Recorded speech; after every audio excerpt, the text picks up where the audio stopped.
It's an unusual place. I don't normally sit here, I do promise. It is pronounced Lancia. Very undignifying to get in and out of.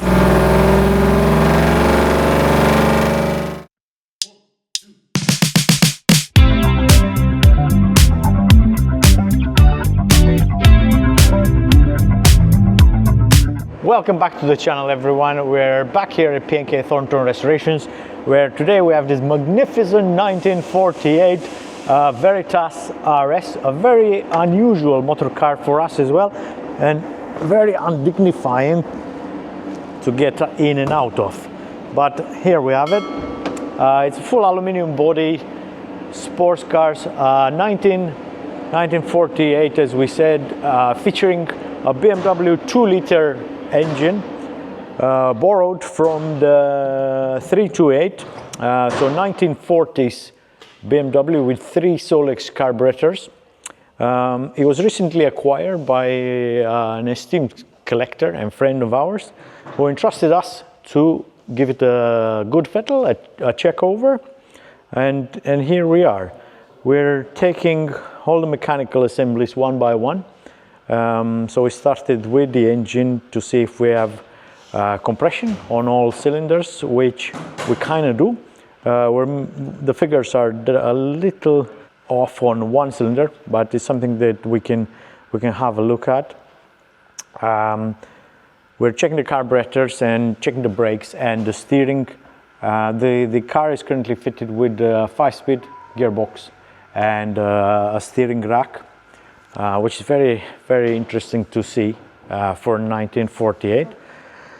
We do have, however, the original gearbox, the 4-speed gearbox. So we're looking at the drum brakes and trying to set them up. The car features a full aluminum body, so it's a steel bird cage type chassis, a space frame chassis with an aluminum skin fitted on top of it. Which is in unbelievable condition for the year. There's lots of nice rivets everywhere around the body. The aero screens are really interesting. I bet it will make it quite a windy drive. But for 1948, you can imagine racing this. So it must have been an unbelievable experience.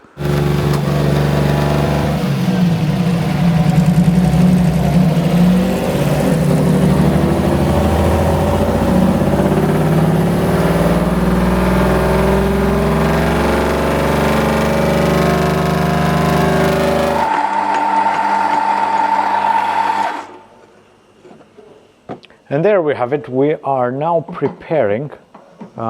This is a quick introduction to our coffee club, which is an invention of mine for the lads to get together and have good coffee every morning. So we created a coffee club where we basically take 10 minutes, chat everything about the work ahead, plan the day, and in the same time have this fantastic coffee provided by our local supplier, local coffee roaster, 200 degrees, based in Nottingham. So quick advertising pun for them.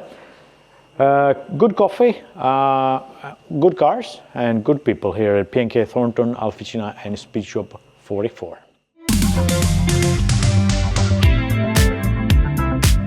Alficina is the classic Italian specialist. It did started as an Alfa Romeo specialist. However, things turned up into an all classic Italian specialist, especially the 1960s cars.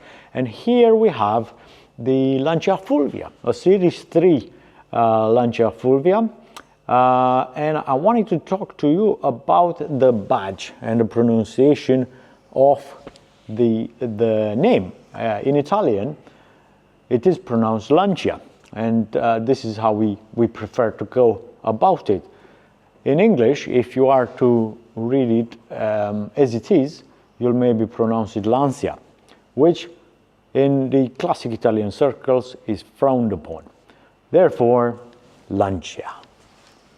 The Fulvia came to us for a full inspection. We found quite a few things that are not quite right. It's a very original car, and the owner would like to keep it as original as possible, which is cool. We're all geared up to do the work on it. We have the tools required, which are pretty special for the Lancias of this era. So not necessarily like the Alfa Romeo, which is a bit more generic, and we can access all sorts of metric tools. On the Lancias, not only that, the design was very different, but also they had special tools. So for example, to take the discs off, you need a special tool for the front and the back. So you need two tools for that. To take the bearings off, you need another 2 tools, one for the front and one for the back. So a bit of a headache, but we're all geared up for that. We've seen previously other Lancia Fulvias, so there's no problem for us. So we're looking to do a service, an inspection, fit new seat belts with pre-tensioners, and just to give it a good once over. But the brakes are a particular problem. The other problem is the ride height. It sits a bit low at the front, and is possibly to do with the spring system at the front. So it's one for us to look at. Right behind me we have the Jaguar Mark II that came into us from down south. It's a car that was actually imported from Norway.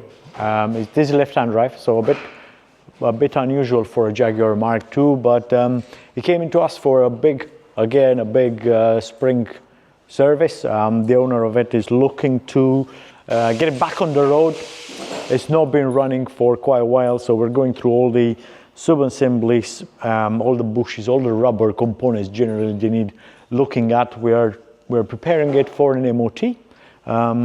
So if it's good for an MOT standard, which is the UK yearly certification standard for motor vehicles, if it's good to be on the road, then it will be good for the owner to enjoy at least another season. I am back now into the front compartment of the Maserati Merak, as you've seen me before here.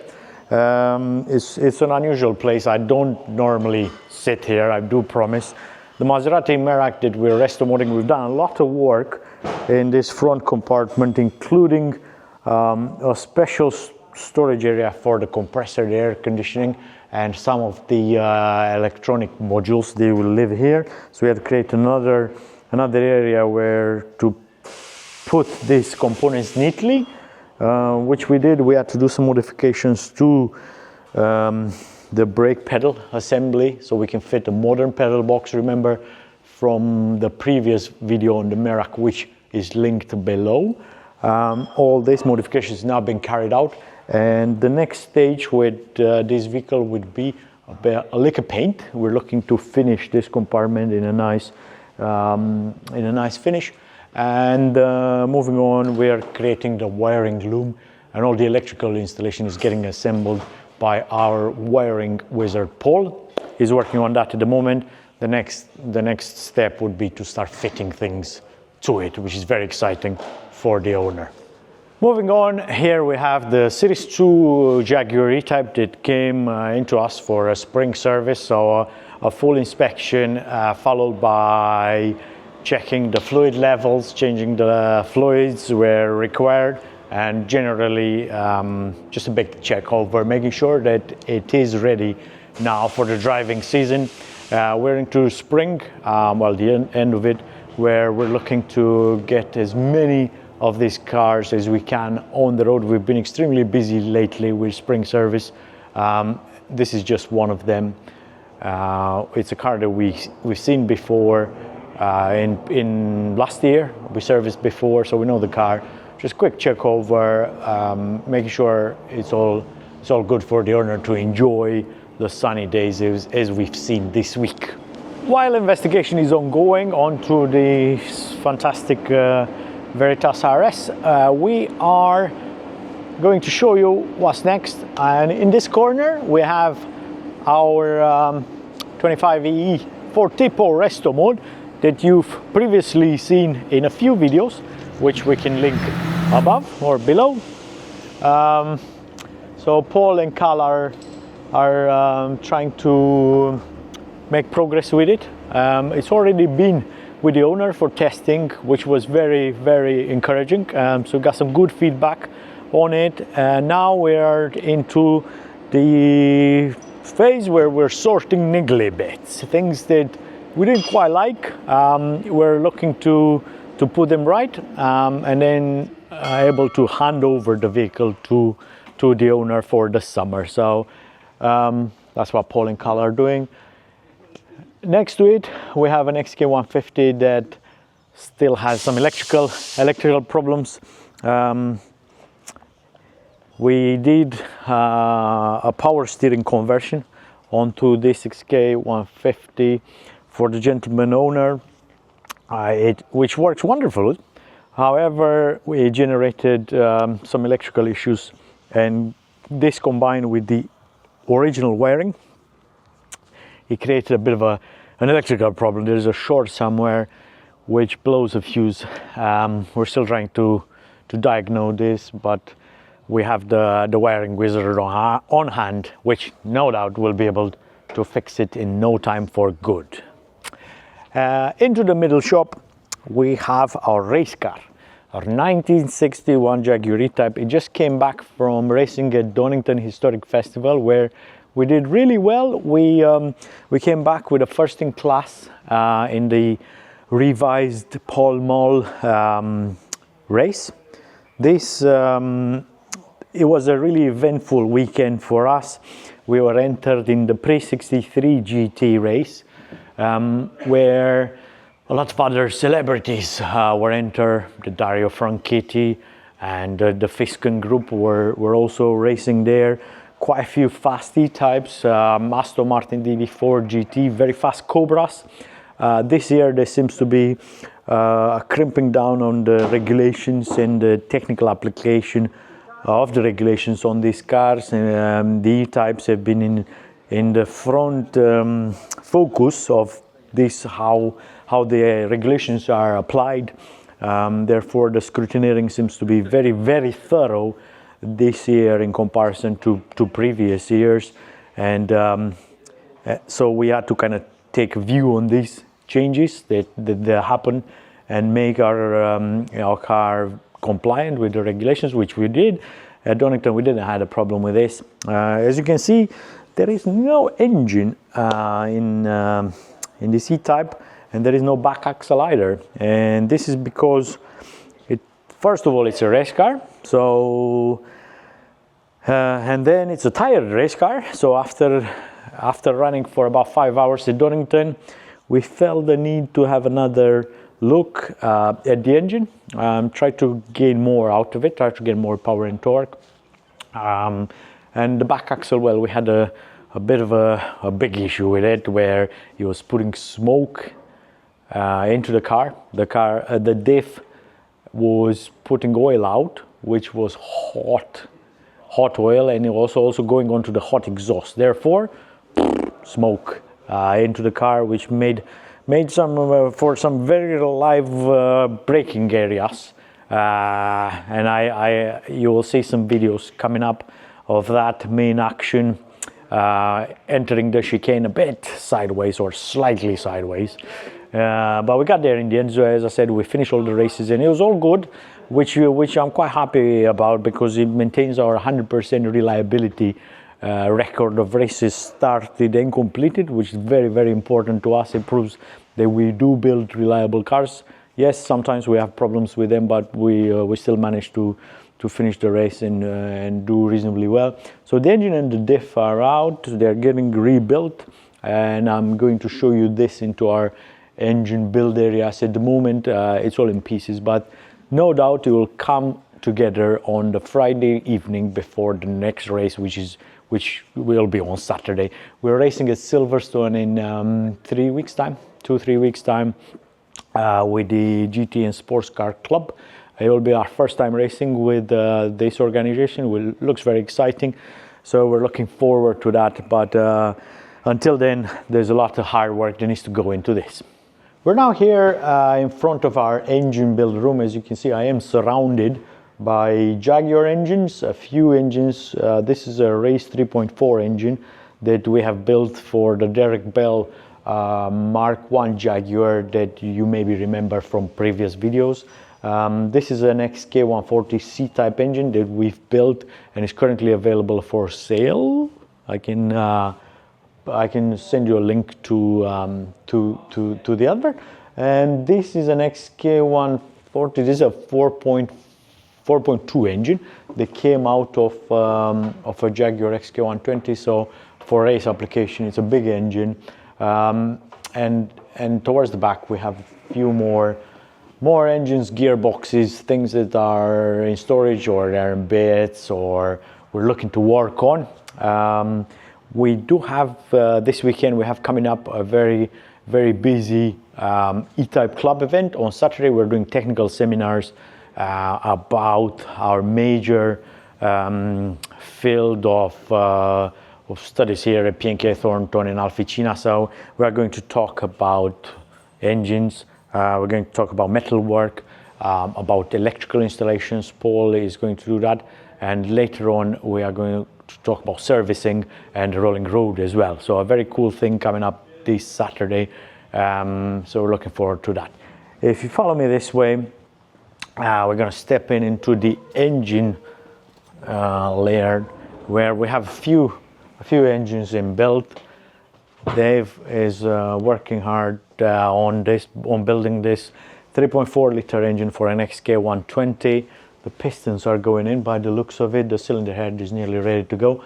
And on the other side we have the race engine, which currently has the sump off, where you can see the billy crank and everything else that goes in a race engine, a high flow oil pump, all the APR bolts to keep everything together. These race engines are revved very hard and they are used for extensive periods of time, so everything has to be made to last a long time, which is very cool. So the sump is off. We checked the bearings, which appear to be in very good condition, which we're happy with.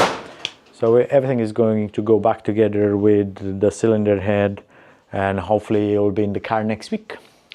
And we're now into the rolling road, our dyno cell with sound deadening, where we have this beautiful 1964 Grigio Alfa Romeo Spider. This is the Giulia Spider. It came to us for a strange engine noise, which we are going to use the rolling road to diagnose. So we're going to listen basically to the engine under load and see what we can hear. It could be anything from the valves being a bit sticky or the water pump. So we're trying to diagnose what's happening. But as you can see, it's a car that it has been restored previously. Very nice finish.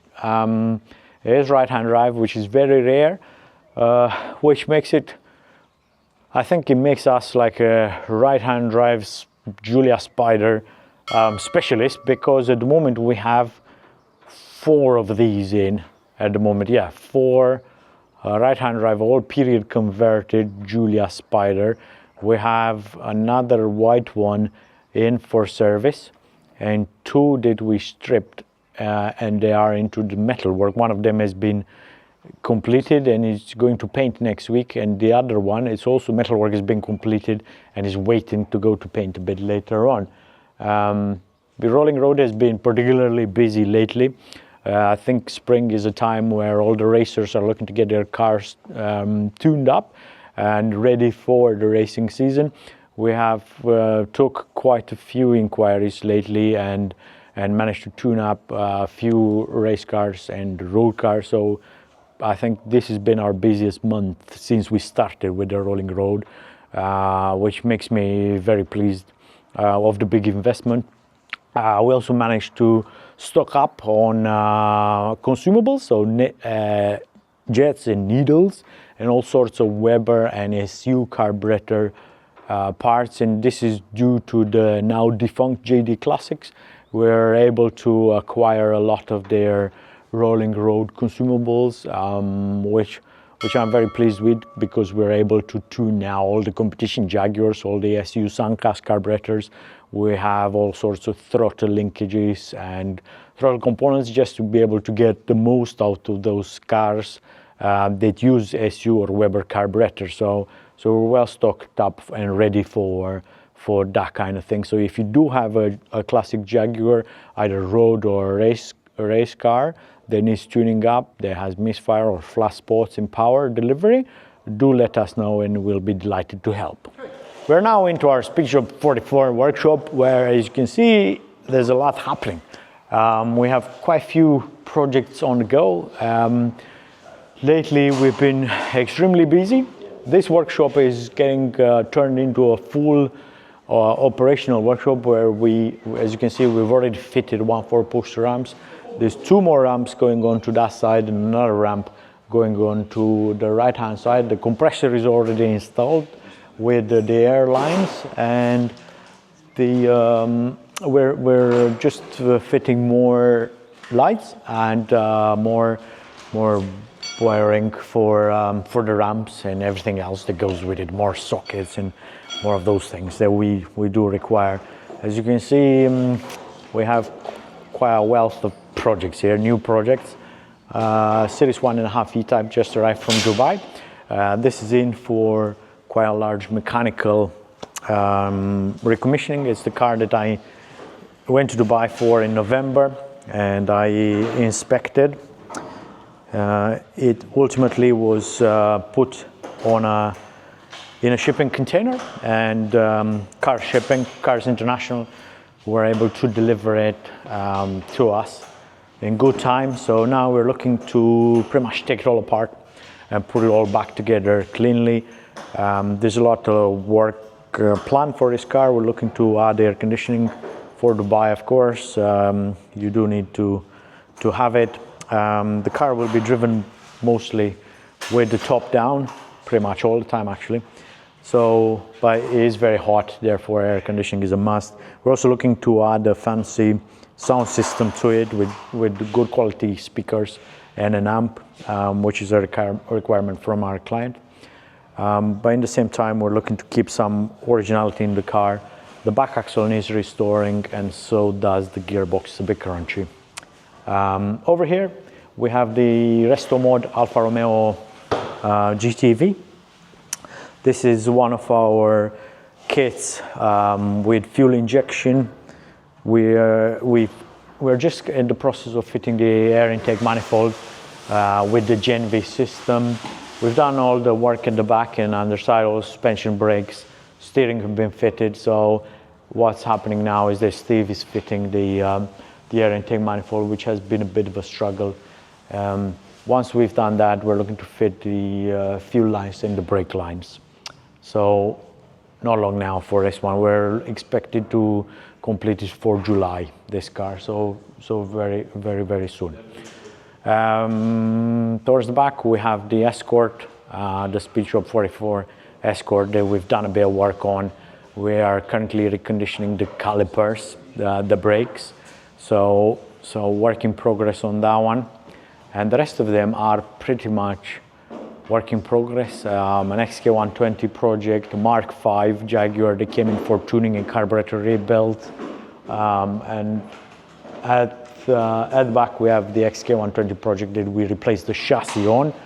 On that one, the chassis has been modified to suit the body and all the fittings around. Being an ex-competition car, it has a lot of modifications. And now we are waiting for the new chassis to be painted so we can put the old body onto the new chassis, and then everything will come back together into a complete car. We're now entering our metal workshop, where we have quite a lot on the go as always. Here we have the Alfa Romeo GT that came to us from Germany. Daz and Rob have taken it apart. As you can see, it's still in 2 pieces. A lot of progress has been done onto both sides of the bulkhead. On the inner side, where the panels were not accessible, we had to separate it into 2 to be able to get into there and make sure that the metal will last another 30 years. It was very heavily corroded, and now It's all been repaired or in the process of being repaired.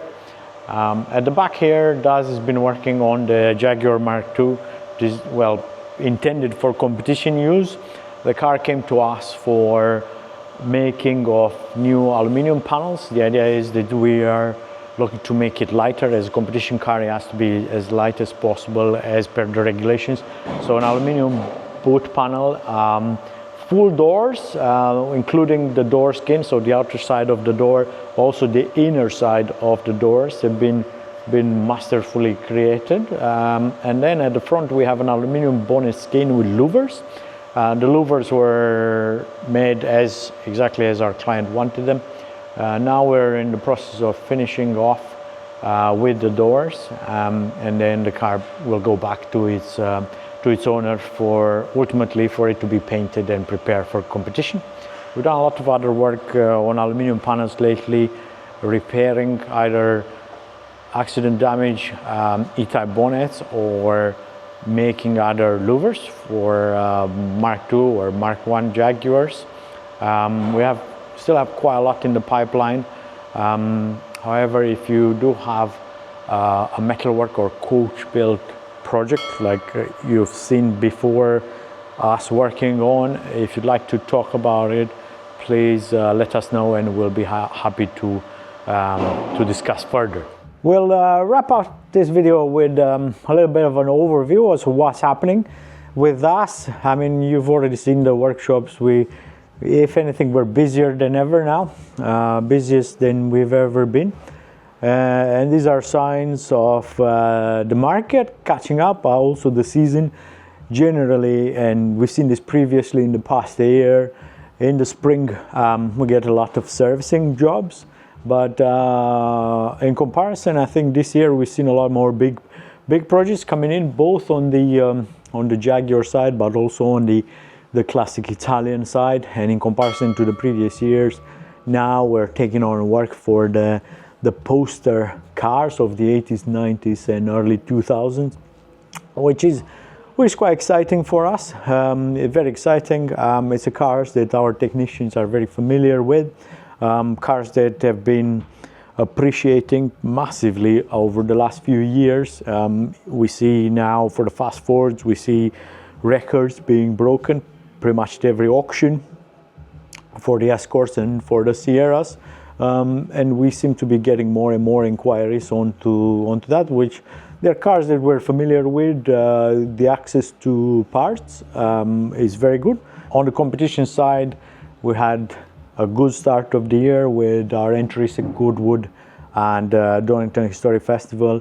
We're now entering the phase where we're doing the big endurance racing. So we're preparing for the 2 6-hour races that we're signed up for, Donington with the Keep and Spa 6 hours. We've had a bit of work on the dyno to test sustainable fuels and lubricants, which we did with great success. We've recently switched to the German manufacturer of lubricants, Rowe, which produce a series of sustainable lubricants which are not made out of hydrocarbons. And it's the same with the fuels. We've used Sustain, which we are a distributor of. We are supplying quite a few of the competitors running on Sustain, the future of motorsport, as we've seen at Goodwood, where the requirement is for it to be 70% sustainable.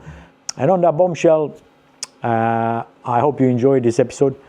I am going to end here, but if you have any questions or anything that I can help with or our specialist can help with, please don't hesitate to get in touch. Don't forget to comment, like, and subscribe. It's much appreciated as our channel continues to grow. We thank you for that, and I hope to see you on another episode soon.